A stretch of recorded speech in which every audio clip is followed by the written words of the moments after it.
Good morning and welcome to the Dream Garage from Honda Canada. Let's get the week started.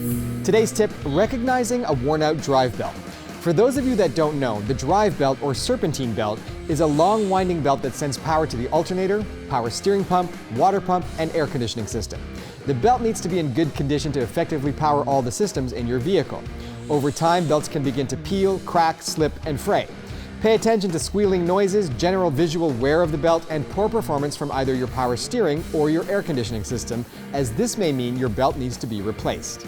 Okay, let's move on to trivia. Today you'll be playing for a Honda roadside safety kit as well as the first aid kit. Question: Honda became the first Japanese manufacturer to race in what iconic motorcycle race? Here's a hint, it takes place on an island between Ireland and Great Britain. Answer below this post for your chance to win. Remember, you need to respond with the correct answer within 10 hours of this post going up to qualify. Good luck, and we'll see you tomorrow.